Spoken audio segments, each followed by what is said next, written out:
Corpbiz.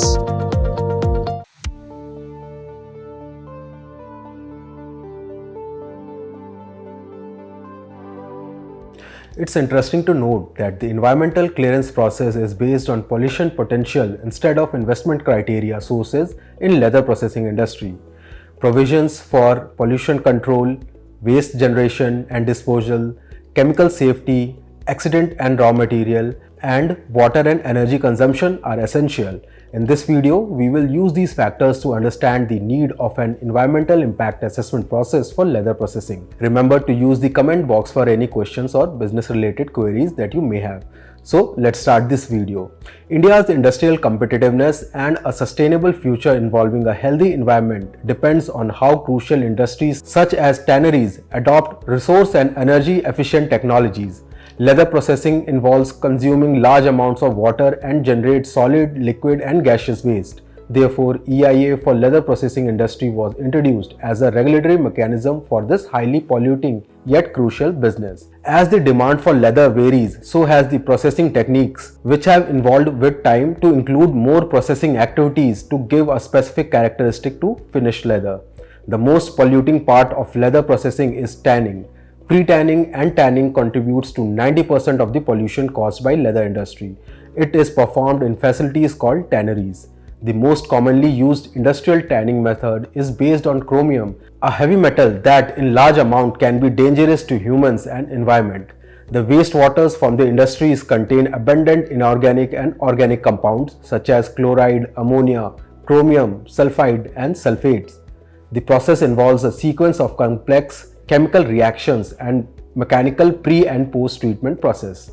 Effluents discharged from tanneries are voluminous, highly colored and contain a heavy sediment load, including toxic metal compounds, chemicals, biologically oxidizable materials, and large quantities of putrefying suspended matter. Let's understand the magnitude of waste generation and the impact assessment in this sector. First is wastewater.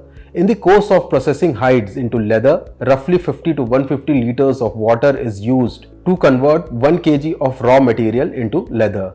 Many times, effluents are discharged indiscriminately without any pre-treatment into water bodies or open land, resulting in the contamination of surface and subsurface water. The next is air emissions. Tanneries release various gaseous pollutants such as ammonia, amines, aldehydes, hydrogen sulfide and volatile hydrocarbons into the atmosphere as effluents. Next is solid waste. Waste from untanned skin or hide, example trimmings and flesh waste. Waste from tanned leather, example shavings waste and buffing dust, or waste from dyed and finished leather, example trimmings, are also generated by this industry. Now, what can be the potential impacts of these waste? So, the list will include aquatic ecotoxicity, aquatic acidification, aquatic eutrophication, and indiscriminate use of carcinogenic and non-carcinogenic chemicals.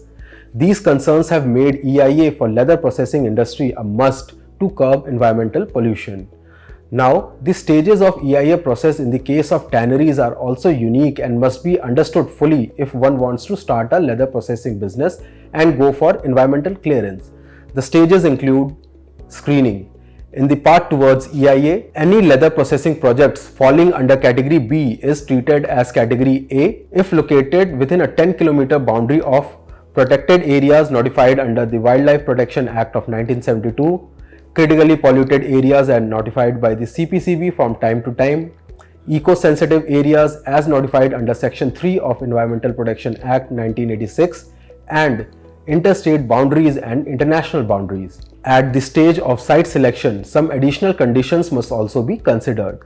For example, sites located near water resources such as lakes, rivers and ponds, used for drinking water bodies or agricultural use, and or major groundwater resources used for public drinking water sources. Other sites include sanctuaries or sensitive eco parks within a 2-kilometer radius will not be permitted to start tanneries in any category.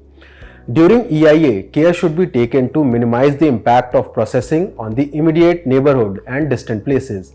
To protect such sites, a leather processing unit may maintain an approximate distance as shown in the table. Now, at the second stage, that is scoping, assessment is done to identify the concerns and issues which may affect the project's decision.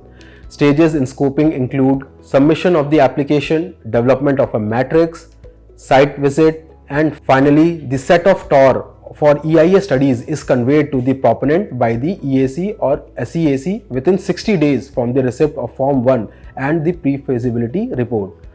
Now, let's understand the terms of reference in case of leather industry. It includes an executive summary of the project giving an idea of proposal objectives, use of resources, justification, etc. It should provide a brief compilation of EIA report including EMP and post-project monitoring plans. The preparation of draft environmental impact report includes the baseline details and impacts of projects and the development of mitigation measures accordingly.